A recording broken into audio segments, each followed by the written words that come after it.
Hello, and thank you for coming along to this session. I'm Matt Brewer, and I've got the easy job of just chairing, so I'll be sitting down really shortly. Going to be talking about L&D on a budget. So, quick question for you all. Who has a bottomless pit of cash that they dive into regularly to buy stuff for L&D? Good, you're in the right place. Okay, so I would like to introduce our speakers. We have Di Macdonald from Like Literally. I'm not going to say too much more because you probably do your own intro as well. And Andrew Jacobs from HMRC, who are both going to talk through L&D on a budget and what you can do to use what you have better. Well, at least that was the plan. So that's what we're going to run through. At the end as well, we'll have questions at the end, but we'll have questions halfway through after Di's session as well, a quick session there. So you've all got the chance to ask a few questions. Also, the idea of taking something away and committing to doing something once you actually get back to your workplace, if you could do that as well, that would be great. I'm not going to ask you to stay behind at the end and tweet it, because I do realise it's the last session of the day, and you might not want to do that. But if you could commit, that would be great. So what I'm going to do is I'm going to hand you over first to Di, and she will run through her presentation. Thank you. No, hold your applause, really, please. I've just realised also this isn't backlit, so I'm going to have legs and words on my face. So just bear with me while I find some space where I don't interrupt the slides. Welcome, my name is Di Macdonald, and today I'm going to talk to you about learning on a budget. It didn't say a big budget or a small budget, it just said learning on a budget. But I'm going to assume you're here because you want to do on a small budget. So here we go. Firstly, here is all the sexy places I've worked. I'm going to refer to several of these, except Apple. You're not allowed to talk about Apple. Signed an NDA, several of them. Can't talk about it. I will talk a bit about Apple. But what I'm going to share with you is pretty much digital solutions that I've created in all these companies and how I've used budget differently to do that. Because you can imagine the budget at Apple compared to the budget at L'Oreal was significantly different. So, worked at all those places. I also teach, I laughed at myself there because I teach professional behaviours at Pearson Business School. I recently finished, after 25 years in all these corporates, I started my own company last year, and it was based on the fact that I was working at L'Oreal, I was just doing a 12-month contract, and they gave me an intern. I'm like, oh, okay. I haven't had a teenager report to me for about 20 years, and I thought, all right, what could possibly go wrong? I used to be a PE teacher in Australia, so I can cope with teenagers. And they gave me this girl called Fionn. You're going to meet her shortly on video. And Fionn was a bit like having a Labrador puppy in the office. Very well-meaning, but just occasionally you'd catch her pissing in the corner and chewing on your shoes. And after about 2 months, I went back to HR and I went, can I give her back? It's not really working out. It's her, not me. And they went, no. I'm like, God damn it. So I then thought, do you know what? I've got this intern for the next 12 months. And she is a Labrador puppy, but within 12 months, if you were given a real puppy, it could either be a seeing eye dog at the end of 12 months or still pissing in the corner. What's the difference? The owner. So then I took it upon myself to turn her into a rock star. So by the end of 12 months, she was a rock star. She could build rapport at any level. She could knock out a great email, absolutely proactive, all of this. The only thing I could not get her to stop saying was literally every sentence, literally. So I've named my company after Fionn, called Like Literally. And she's very proud. She said, I'm very pleased that my incompetence has led the way for your entrepreneurial career. So what I do there, I do 3 things. I train managers on how to deal with millennials coming in and Gen Z, because they are different, a little bit precious. So what do managers have to do to prepare for that? And I also train millennials and Gen Z on how to deal with people who we're in 5 generations in the workforce. They're going to have to work for me. So what do they have to do to adapt to me? Because no one's teaching them that. All we're doing is sitting around HR tables going, oh my God, what do we do with them? So that's what I do. And I also have a platform where we have some videos for peer learning. Anyway, enough about that. We're here to talk about no money. Before I start talking about learning on a budget, I really just want to take you through a very simple process that I go through in every company that I've worked at, where I look at creating my L&D team to be like an agency. And we look at our customers and we look at them as consumers, not internal customers. And what I find is you then start looking at your problems very differently, and your solutions tend to be much, much better. So first thing I do, when I was working at Apple and EE, you don't mess with the Apple brand. You just don't. Everyone's checking your homework. Everything internally looks exactly the same as it does externally. Fine, I'm not going to mess with that. Same at EE. I went there when we launched 4G. Same thing, they're launching a new brand. You have to use the brand colors. But here's what I've found, and I'm sure some of you guys will find that. You get a bit lost in the noise. There's internal comms with the logos and the brand colors. There's the CEO writing stuff. There's all sorts of websites. And learning and development all starts to look a bit the same, feel a bit the same. So when I got to Expedia, and I then later did the same at L'Oreal, and I'm going to share with you what I did there, is I decided I need to stand out. Now, helpfully, both these brands are a house of brands. Expedia owned 12 different brands, hotels.com, Trivago, Expedia, several other, HomeAway. And L'Oreal have 32 brands, like Lancome. I didn't know that. I went to L'Oreal, I'm going, oh, I thought it was just the shit shampoo. But actually, they own Kiehl's and Lancome and Yves Saint Laurent, and yeah, not anymore. They sold the Body Shop. Anyway. So what I decided to do was build something where I would stand out as the learning and development team that I can really use to market what I'm doing, to create content with an identity, but to stand out from the noise and the branding within. The other thing is when you're creating a digital solution, it will be, won't it, a mobile solution. And what you need then is an app that doesn't look like your corporate app. So you have to start thinking, and that's the best excuse for creating an identity I can give you, because you'll go get people go, you have to use the corporate identity. I'm like, well, what if I build an app? It's going to look exactly like the app that you guys have got for consumers. So there's a top tip first. This is the app I built at Expedia. It still looks like Expedia. It has its own, but it has its own voice internally. The other top tip, get some color ranges. I dropped a couple of the colors as I went, and this evolved. But I created this identity. Now, do not try this at home. Please use an agency to create this whole range of logos, and also things like PowerPoint decks. Cost £4,800 with an external agency. Granted, that was in 2014. But pretty much I spent $5,000 on creating an identity that I then used for every digital solution, every PowerPoint slide, every report, everything started to look the same. And people were like, ooh, looks very professional. So don't try it at home, even though you'll be tempted, especially those of you who've got the inner brand manager in you. So this is what the Expedia brand then looked like. I then went to L'Oreal, and everything, I couldn't believe how messy it was. So we just found a few awesome images. Once again, I went to the same agency just so they could, this said HR learning, which I just wanted to not have anymore. So I created just very simple L'Oreal learning, used the same agency, cost 800 quid for them to create a beautiful slide deck for me that then built over time, and we had an identity very, very cheaply. Okay, we then went on to find other beautiful imagery. You can imagine coming to a training course or going online to some digital learning, and you're looking at beautiful imagery like this that L'Oreal have already paid a fortune for, that I could now utilise. This was the girl that we then stood out, and we chose her as our girl of the moment to really front our launch campaign.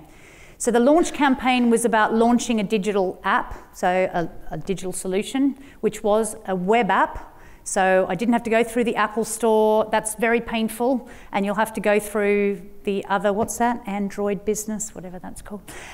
So just creating a web app, super easy. You're effectively creating a website. It was called bookmylearning.co.uk. It was just for the UK audience. and it then integrated into Workday and SAP.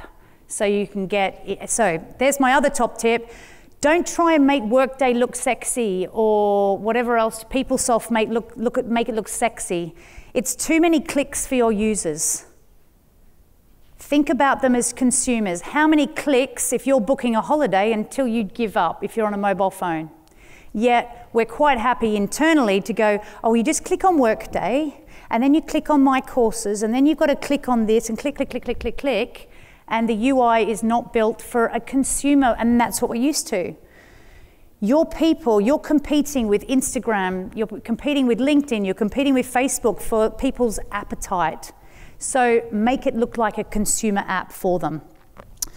The other reason to have brand identity, this is something that I've actually done. I did it in the years before I had digital solutions. And when people join a company, one thing I've noticed, and very much my next tip is talk to your audience. Make sure your learning's reflecting what they do. And I know you do this anyway, but one thing I have observed every single place I go is all of our onboarding documentation tends to be online or digital, PDF. And here's what I've observed people doing on their first week. File, print. Because they want to make notes. Staple, that's on the Monday. On the Friday, that goes in the bin. Next Monday, file, print another copy because it got a bit dog-eared. So what I've done now at L'Oreal, at Expedia, I did it at Apple as well, was create just a beautiful magazine. Now, that sounds expensive. I had an agency do that as well. Don't try that at home. But it turned out to be incredibly cheap if you can start to consider how often new starters are coming. It gives them something beautiful to hang on to that they kept forever. Yes, things go out of date. Do short print runs. I would change anything every quarter and just change the edition. But super successful and cheap. Don't think it's not cheap. But I just found people weren't going to digital places when they arrived. They want to talk to people and they want to see things in print. So do with that what you like. Now I'm going to talk about the digital platforms that I've built. Specifically the first one, well, Apple. Apple was very much a global platform, had to be in 23 languages, and the budget was 24 million. What could possibly go wrong? The hardest app I've ever built. You'd think at Apple it'd be easy. Just walk down the corridor to the app development team. No, no, no, no. Anyway, I'm not going to really talk too much about that. It was a long time ago. EE, I made huge mistakes. Biggest mistake I made when I built this was I thought I would create this beautiful house. Everything was called the house. And that people go to different rooms to learn different things. And that sounded great. And you'd have a schematic of a house and you'd go to that room for that. And then pretty soon we had all this content. We're like, does that go in the media room? What goes in the technical room? Do we have a kitchen? I don't really know what to do with anything. I couldn't navigate around it. So the thing I learned from doing bad work at EE was go and find a consumer app who are doing it well, that you can navigate. Because before you know it, you've got 70 pieces of content, then 170 pieces of content, and if you haven't thought about how you're going to classify them, it gets pretty messy quickly.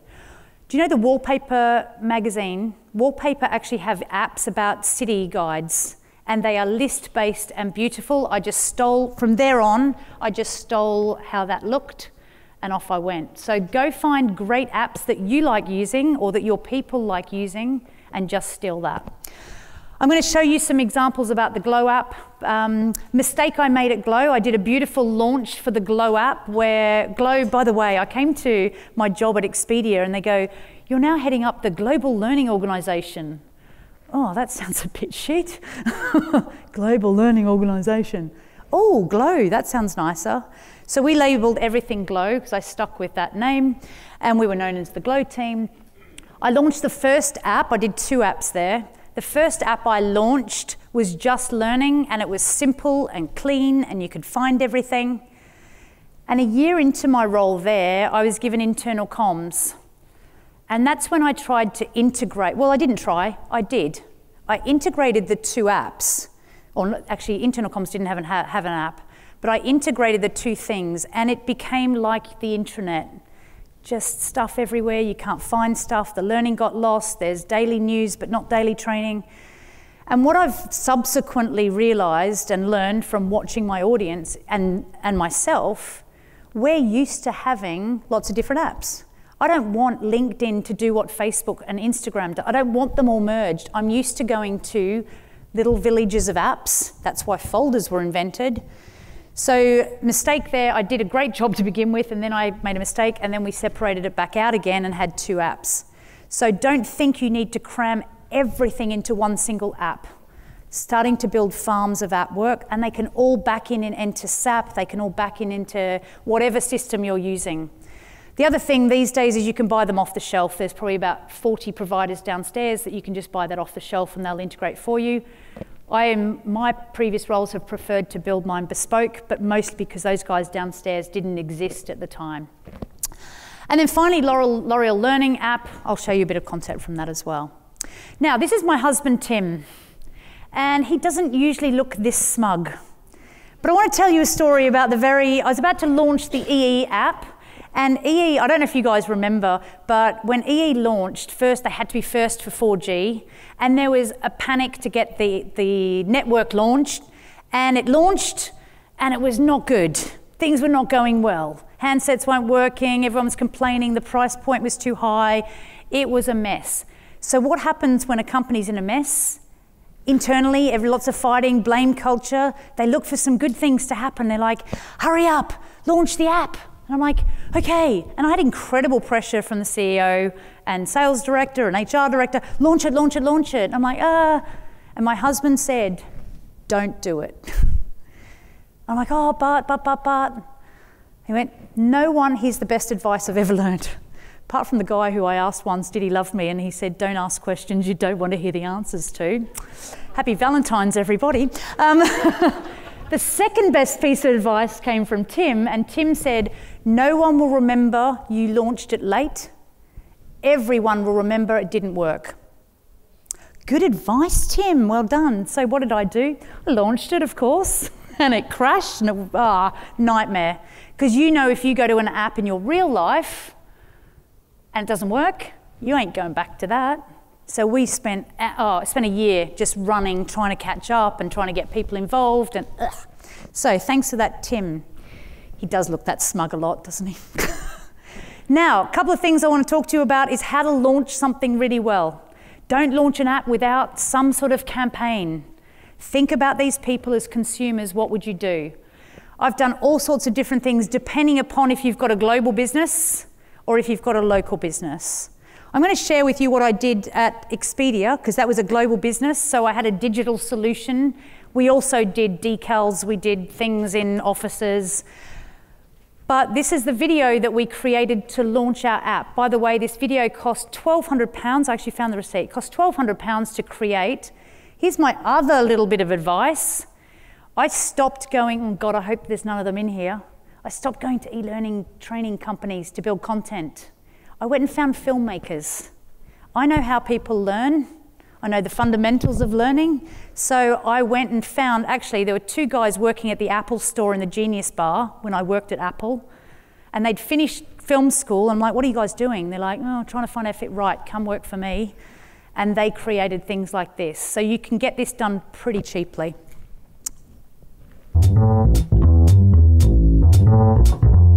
We're launching our very own Glow app. So whether you're on a computer in Copenhagen, a tablet in Tokyo, or a smartphone in Seattle, you'll have access to a whole world of lessons from your leaders, peers, and also from Glow. With constant updates of new content, you can challenge yourself against your peers every day with a team, regional, and world leaderboard. And to develop your skills even further, you can also book into face-to-face classroom training right here in the app. All you need to do is choose your weapon, click the link, and explore. By the way, when you have a link in a video, make sure it clicks through to your app. Don't just have a pretty TV commercial. I've seen that done before, and you go click, oh God, well, I'm not going to type that into Safari. We're too lazy for that. So make sure you've done the hard work for your consumers, customers. So that was the launch of the Glow app. When I was at L'Oreal, we were very much UK focused, so we just did a road show. I didn't tell them to dress like that. My husband goes, "Are you getting your team to dress like that?" I'm like, they just turned up like that. They're hot young things. We just did some events in the big offices, in fact, some of the small offices. We did some digital stuff as well. That's Fion, that's my intern. It's my Labrador. We set up booths here so we could help people with the app and navigate for them. We did chocolate bars. Oh my God, give people food. Is there a stall downstairs not without food on it? No, we like it. And in fact, we walk past and go, ooh, Ferrero Rocher, don't really think I want any of the learning, but all right, I'll talk to them because they've got chocolate. I did find one group down there with apples. Not sure how well that's going. But these are super cheap as well. These turned into, I think they're about 35p each. With artworking, cost about 100 quid on top.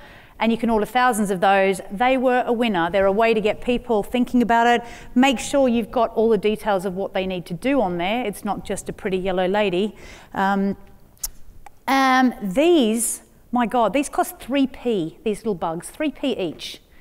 When I was at Expedia, we launched globally, and I went to Asia, and they have a very different way of, they love all those cutesy things. And I thought, right, let's do something cutesy for Asia. So we did these, and then I was at a conference, and there were people from Australia, and they're like, why didn't we get those? I'm like, oh God, everyone loves them. They stick on their computer, and then they've got where they need to go to right there. And it doesn't say Workday, go to Workday. No, thank you. No one wants to go to Workday. That's where you go for trouble and terminations and sickness and all that good stuff. So just something really, really cheap, really simple, massive impact. Things to think about. All right, I'm now going to talk to you about content, because that's the killer, isn't it? And this is where you're going, oh God, it's so expensive, and it doesn't need to be. Now, when I had my budget at Expedia, and I'll talk mostly about that, was, I had a global team, so I had a fairly okay budget, but honestly, by the time you start looking at how much content for how many audiences, you haven't got much. So one of the things I was finding, we had classroom learning for new managers. So if you've just been promoted to a manager, there's a 3-day course that you're going to go on. You'll be flown into Singapore, Dallas, Seattle, London, Prague, wherever, depends where you're based. And that training would only happen monthly or every second month. So you might get promoted and you're 26, and it's the first time you're managing people. You're now managing the team, your peers, who you were with last week. Is that the toughest gig ever? By the way, the training's not for another 6 weeks. Good luck with that. So one of the things we did was, we're just looking for a stopgap that wasn't, here's how to do a performance review training, here's how to performance manage. Just some real advice. And there was an upcoming leadership conference, and I knew the CEO was going to be there, a few other people were going to be there of that leadership group. And so I took my two film guys from Apple. Do you want to come to Seattle, 300 quid a day? They're like, yeah, sure, great, economy, all the way, winner. And what we did there was we filmed every single leader. There were 52 of the top leadership teams at Expedia, and we filmed their best lesson learned. And guess what happens when you ask someone for the best lesson they've learned? They usually tell you their biggest mistake, because that's when you learn your lessons. Like, do you love me? Never ask that question, girls. So I'm going to share with you, firstly, Dara. So Dara was the CEO of Expedia when I was working there at the time. He's now CEO of Uber. And this was his best lesson was don't wear a black jumper on a black background. But his second leadership lesson was this.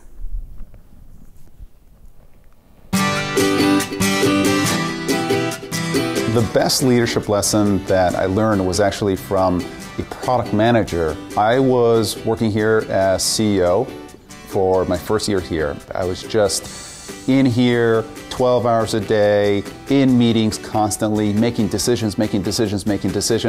I was kicking ass. So there was all this input that I was putting in, and the output just wasn't what I needed it to be. I was in my office, and usually my door's open, and this product manager said, Dara, if you stopped telling us what to do and you told us where to go, then we'd figure out what we'd have to do to get there. And that really opened my eyes as a manager, because especially as you move up in management ranks, you can't be as directive as you have been. But if you focus on the where, they'll focus on the how. It will give them more independence, they'll be much more satisfied, and they will get there and they'll problem solve in a way that you never could have as an individual for them. So that was my biggest lesson.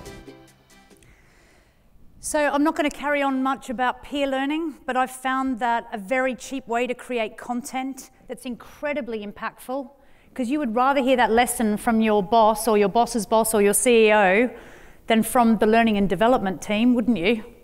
So super, super efficient. We created 52 of those. They were the #1 ranked videos to be watched in the whole of the suite of what I did for 2 years running. People love them. Now, here's the only other thing to look out for. We did obviously the C-suite. We did the next layer down. Because they were so successful, I went, oh, let's go the next layer down. No. You're suddenly talking to 27-year-olds who have really not worked shit out, and no one wants to hear from them. So stop there for leadership lessons. Go there for skills lessons of what they've learned when they've applied something and they've had a great sale. That's what that middle group worked really well for. The next group is Fionn, and her lot was the bottom half of what we did there was exactly the same thing, and I think we got through about 60 videos in a day. By the way, the 52 leadership lessons filmed in 1 day. The other thing that leaders do really well at that level, they'll do it in one take. Every single one of them, we just went one take because we're not paying for editing. I think I paid about another 1,500 quid for editing, but I got 52 videos that were watched thousands and thousands of times for about 2.5 grand, maybe 3 grand with flights. Oh, and a bit of hotel, but you know what I mean. It's super cheap to create this content, and it's had the most impact I've ever had. So this is now the other end, where what we did was at L'Oreal, we filmed all of the interns on their last week of their internship. So the new interns who are coming the week after could watch these videos before they arrived. This is Fionn. So the other thing is they don't have to be long.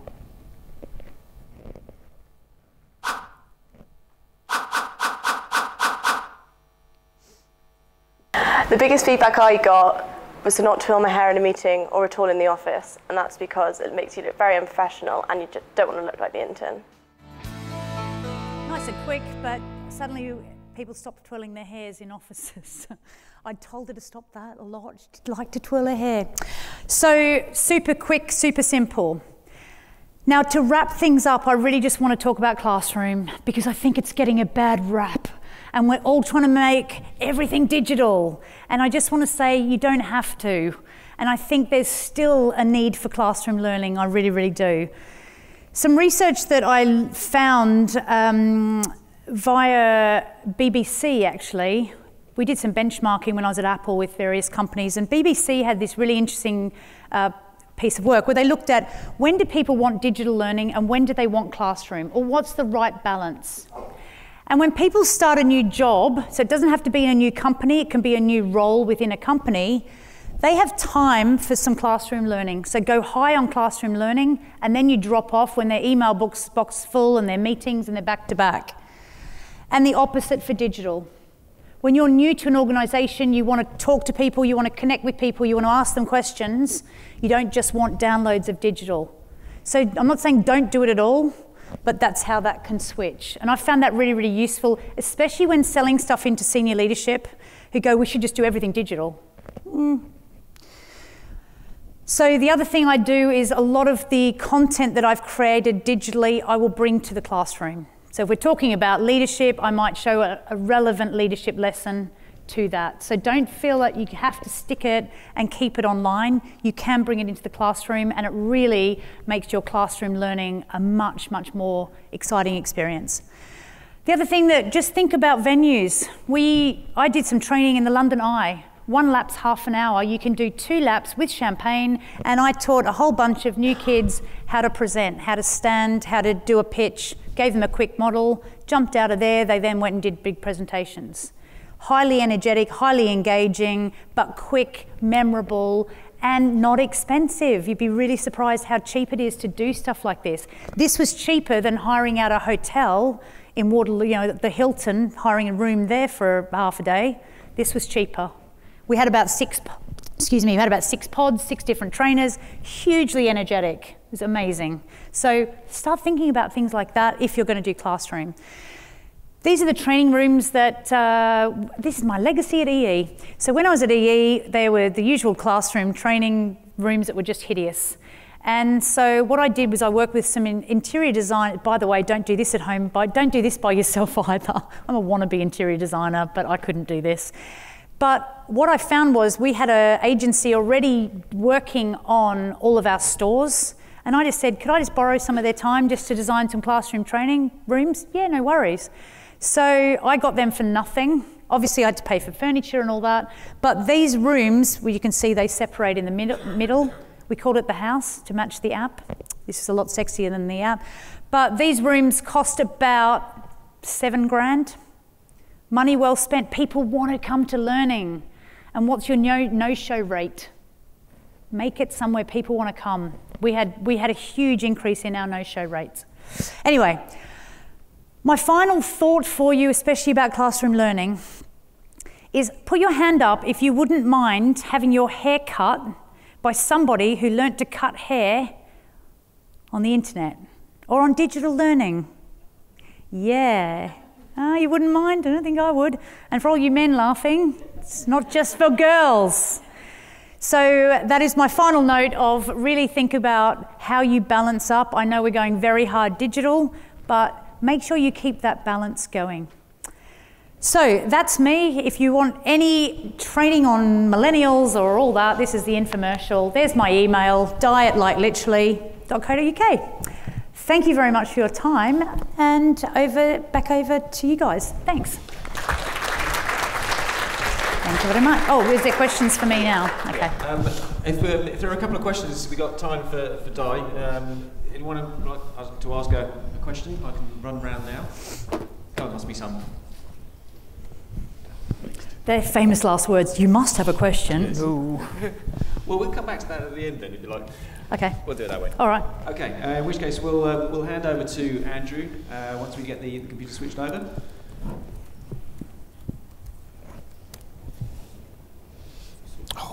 See, that's why you should have asked questions, because now we're looking at the tech. Okay. Yes, excellent. This may depend on the answer to the first question. When you were doing the videos of the leadership and lessons learned, were your offices in different countries and therefore different languages? And did you have to take that into account? So our offices were in different countries, but what I waited for was a leadership conference when all the leaders were in the same building at the same time, and I went to that. And I waited for that rather than going all over to do that. So. And did you? It's all in English, by the way. I was going to ask. So Apple, we translated to 23 languages, and we did that. We found the best way of doing that was subtitles for video, because a lot of people want to watch a video when they're in a meeting and not with their earphones in. So subtitles were the best. And I learned that once again from spending a lot of money on voiceovers, that people don't need that. They're quite happy to do that. But it will depend on your audience. But Expedia was English speaking regardless, so much cheaper. And did you caption them internally, or did you get an agency to do that for you? Agency. Or I outsource all of that stuff. What I did end up with, by the way, just in terms of how I structured my team over time, because I think that's an interesting thing, I went from that very traditional, whole lot of trainers, a couple of training designers, somebody doing the training coordination and the planning, and I really took a shift. Actually, by the time I'd got to Expedia, I then had a graphic designer, because all of our reports had to look amazing and be on brand, and I needed someone to manage the brand and really make sure everything looked incredible. And I had program manager, and a digital manager. So they had to then digital content producer. but I always outsourced filmmakers, because here's the thing, you're not going to get really good talent in for the budget you'll have for the headcount you want. So agency out, all of that creation of content, I will always outsource that. But I'd have somebody inside to work out what's the story, especially when you start building training on compliance. An agency coming in and I'm just like, go and build a video on data protection. They're like, great, who do I talk to? I don't know. So having someone to manage that internally and really have the script sign off done.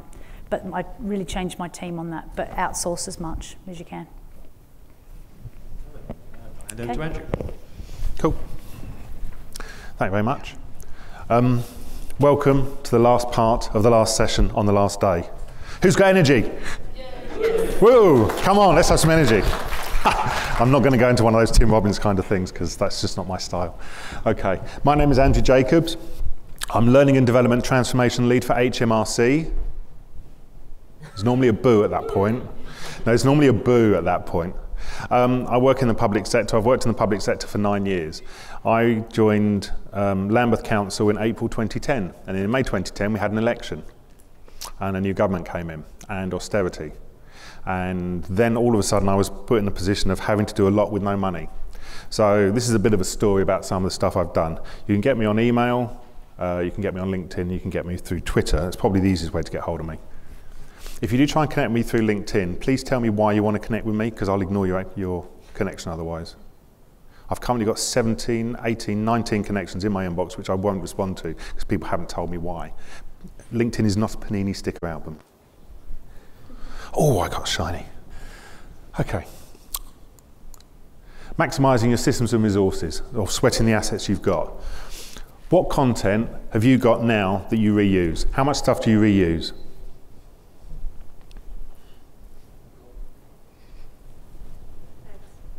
Loads? What kind of stuff do you reuse? Images? Yeah, images. What about courses? Because I've got a feeling, I've got a theory that a lot of the stuff we do is Mexican food. That's a pulled pork burrito. Doesn't that look good? So someone comes along to us and says, I want a training course. And we go, absolutely. You need some of that, you need some of that, you need some of that. And you produce that for them and you hand it over. But then they go, actually, I've changed my mind. What I would much prefer to have is a pulled pork enchilada. So what we do is we take some of the stuff out, we add some more stuff to it, deep fry it, put it into an e-learning module and go, there you go, something new. And they go, wow, that's great. True? Yeah. But it hasn't got to be like that. And the problem is business is realizing that. Because the content's king. Context is kingdom. It's not about the acquisition, it's about the application of that information in the workplace. And that's what matters most. And that's the fundamental shift we need to be able to understand the budget we've got. There is so much content available for us. And I'll show you some slides in a little while. And you'll see there's tons of stuff available. That's normally what people ask. When I'm doing stuff on a budget, I've got a bit of a trope about doing stuff for no money. People always go, where's the free stuff? Don't worry, there's a slide. Okay? Weeding out where not to waste money. So I did this, has everybody seen this meme? Yeah. Is that learning and development? I'm really sorry to the suppliers who are in the room. I know there's definitely one who's in the room, but I think there's a lot of that going on in learning and development, where we see some shiny technology and go, oh, that would be good, and it's a solution looking for a problem. And I think one of the problems we've got is we don't go to suppliers and say to them, this is the fundamental issue that I've got. And what we also don't ask suppliers is, what's your learning philosophy? Because what we do is we end up then with content and systems and platforms which aren't aligned to the way that our organisation wants. The other thing we have with suppliers is, I've already sold to my business that I need something. Don't try and sell me something else, because I won't get that sold. If I've already made the sale to my business, this is what I need. So sell me what's needed. So I had no money. I was working in an organisation that was desperately trying to change. And I was told to make cuts in my learning team. I had to take my team down from 7 to it ended up being 2. So what do? So I read everything. I did all the heavy lifting on the reading and the video watching and everything. And I tried to pull together how stuff needed to look slightly differently. And I stumbled across a video by Charles Ledbetter on TED. It's sourced at the bottom there. And that said effectively that learning can be split into two types. Sustaining learning, which is mandatory, required, must happen. Or disruptive learning. Example would be first aid training. The number of breaths to number of compressions that you give will be sustaining. It's mandatory, required, you must know that information. However, the knot that you tie on a bandage actually can be done in a number of different ways. So that's what we mean by disruptive. Then you've got formal and you've got informal. Formal is managed by somebody else. Informal is managed by the individual. Traditional L&D is slap bang in there. We make it formal, mandatory, required, you must attend this training. And occasionally, we do an e-learning module. We supplement it. Thinking of the Mexican food? That's the refried beans. Goes on the side. You can have it if you want to, but you don't have to. It might make it look a bit better. I'm suggesting what you do is you start down here. So, somebody wants to learn something new. First thing you do is allow them to find this stuff themselves. Peer-to-peer, user-generated content, forums, mentoring. So do they go out and find the mentors themselves? If I wanted to know something, I would go and find out how to do it. We do this at home all the time. If I wanted to know how to bathe a guinea pig, I'd go and ask somebody who I know has guinea pigs. Tell me, how do you bathe a guinea pig? And I would get them to tell me. I wouldn't contact my local guinea pig association and say, can you please put me on a training course on how to bathe a guinea pig?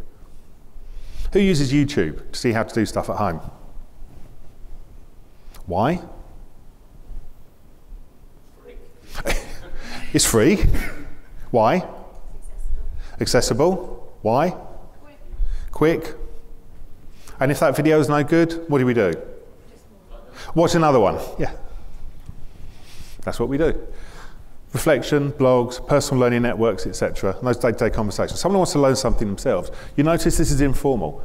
Your learning function isn't doing anything here. Your learning function is allowing people to do this themselves. And that's cool. Because if they can do their job without the learning function having to incur any cost, that's got to be a good thing, isn't it? What else can you offer? Wikis. Anybody do a wiki in their business? One. One hand went up. Wikis, they're free on Microsoft Office 365 now. You can set one up on the new Office 365 platform. Really easy, people can peer share themselves. Learning function hasn't got to do anything apart from just set it up. Check with your IT function and you can create a wiki. And then people can share stuff themselves. This is the sustaining element. So you've got peer marking in here. One of the things I did was we took people through training for becoming a fire safety marshal. So they became a fire marshal, and what they did is they had to do an assessment. The assessment they did was a full fire safety risk assessment for the office they worked in.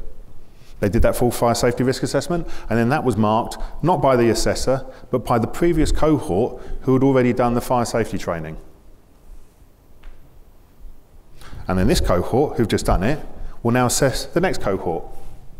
There was sampling done by the subject matter experts, but we relied on people to assess it amongst themselves. And guess what? Nobody died. But people will die, Andrew. No, they won't. That's always the favourite when you work in local government. Children will die. That's always the one that used to come back. And personal research and CPD, etc. I've done this presentation a few times. This is the most photographed slide.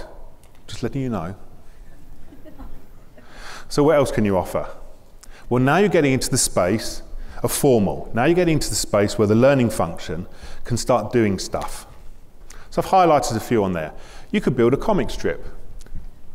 You can get some free graphics, and you could build a 6 or 8 frame comic strip.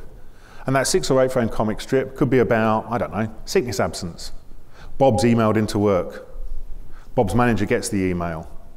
This is the 4th occasion in 8 months that Bob's been ill on a Monday morning after bank holiday. You're due to do Bob's one-to-one next month. What are you going to give advice to his manager? There's no answer to it. It's just a comic strip. You can even do photo stories. Remember those photo stories, the Dear Deirdre things or whatever you used to get? Do some photo stories. Who's got a mobile phone with a camera on it? Why don't we take photo stories? Sorry, just obvious thing. Collage boards.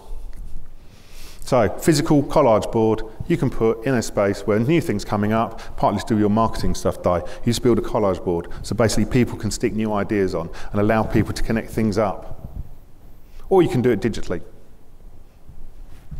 And practice sessions, podcasts. Who listens to podcasts for personal?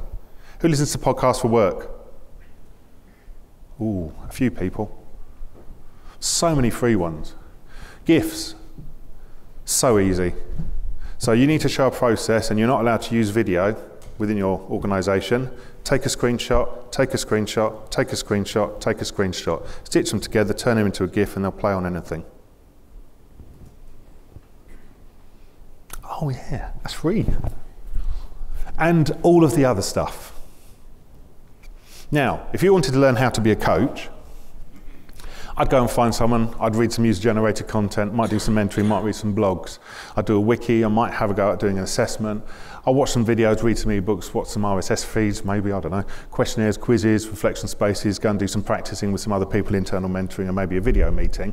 By the time I come to have to do the course, I'm doing that. So my cost is going to go right down because I'm only going to do the stuff I really need.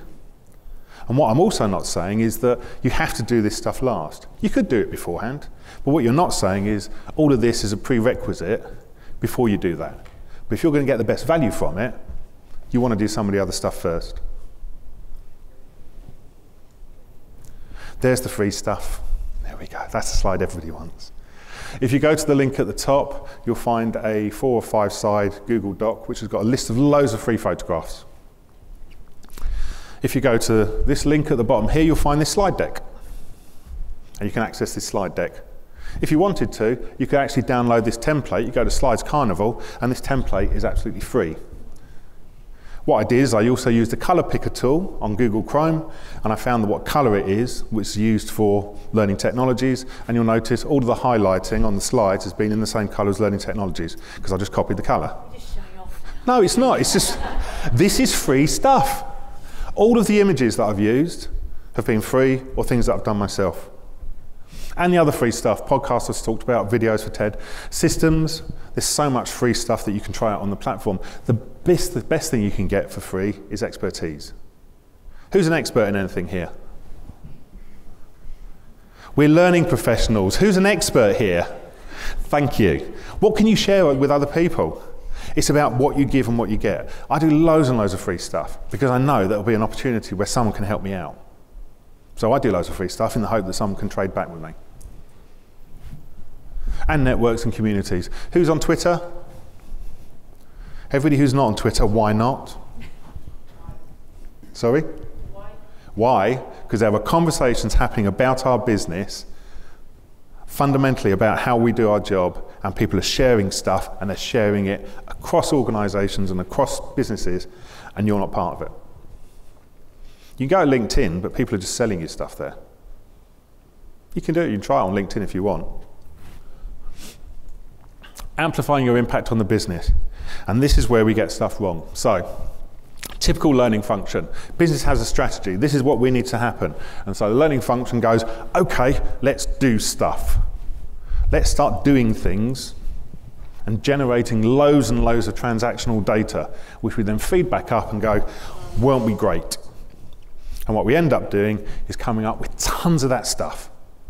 Loads of big data, loads of data that has absolutely no meaning whatsoever. Some people get the joke, yeah, that's data from Star Trek The Next Generation. Yeah, okay.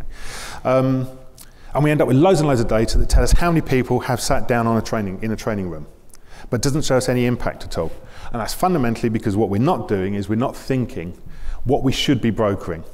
So what happens is the business has a strategy. What we should be then doing is start thinking, well, actually, do I need to supply some kind of learning intervention here? Is it a strategy issue? Is it an objective or aims issue? Is it a relationship issue? Is it a people issue? Is it a systems or a process issue? Is it a cultural issue? Or is it maybe a skills issue which I can do something about? Then what you do is you broker what the operational solution might be, and then go back and say, is that what you wanted? And the business goes, yes please. Then you deliver, and you come back with transactional data. Guess what? You've got much better performance and you're spending less money. And because you've got loads of resources that you can reuse, it's really easy to repurpose them. I disagree with you entirely about the consumer element. Sorry, Di. We need to move from shopkeepers to being engineers. What we have at the moment is a service-led provision where someone says, I need stuff. And we go, absolutely, and we supply stuff. Now, depending on who we are, we have a corner shop, who's really niche little bits and pieces for people, or we can be a hypermarket. Some of us are online only, some of us are Amazon. But as long as we're a retailer, people will come to us, and if we haven't got what they want, they'll then go somewhere else. And we fundamentally, learning and development need to change. We need to become an engineer. We need to be able to understand the essence and the nature of what's happening within the business. I love this description. Failure is central to engineering. Every calculation that we make is a failure calculation. Successful engineering is about understanding how things break or fail. Brilliant example of how things go wrong when people use this technology. This is an image taken from a film festival in Bradford. And what they did is they come up and said, 10th anniversary of the Bradford Film Festival, created a QR code, and they put it on these banners and put it so high up that nobody's smartphone would work. Couldn't scan it. It's not always about the technology. It's not always about brokering as the right solution, a technical solution. And this is fundamentally what we need to be doing in learning and development, the engineering piece. Failure is central to learning and development. First attempt in learning. Every single calculation that learning and development makes should be a failure calculation. What you're spending your money on and how you're going to save money should be a failure calculation. Successful learning and development is understanding how things break or fail. That's what matters.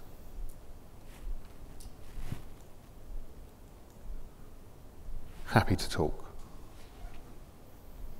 Thank you.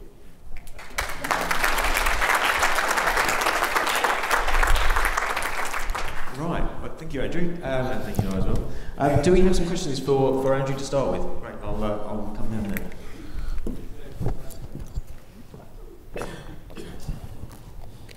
Don Pam.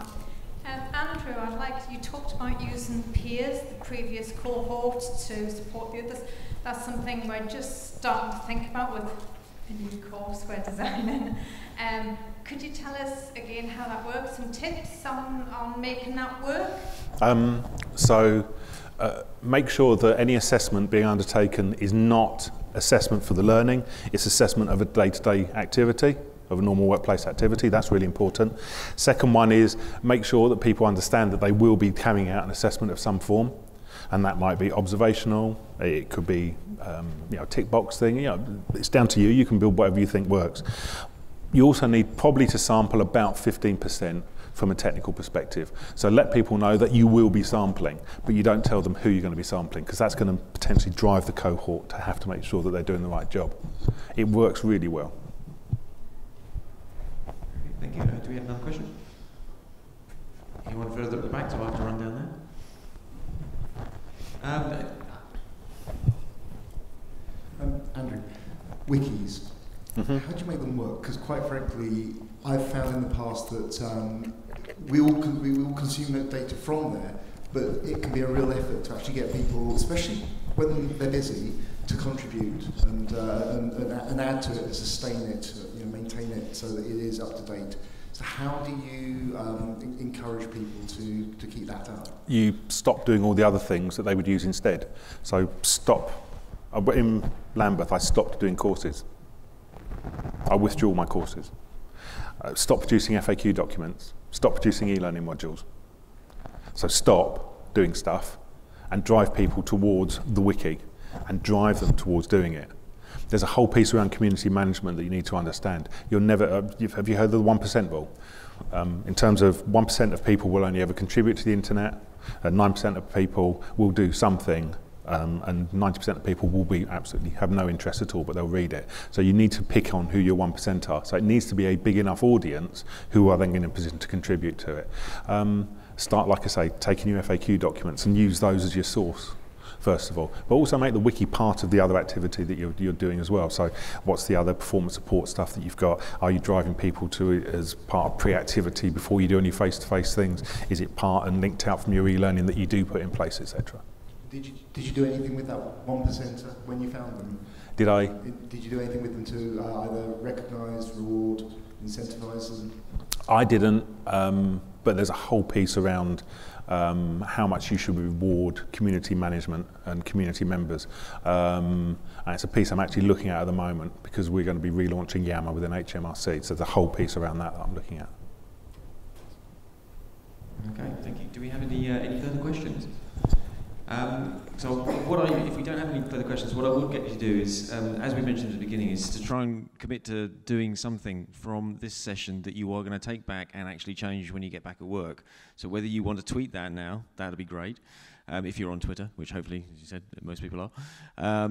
But to actually go back and do something from here. So from my point of view, I'm going to go on to both of these presentations and check both of them out. But also, I know, Andrew, you put that link to Bitly for the free resources. There are some that I use already at work, and some which cost a small amount.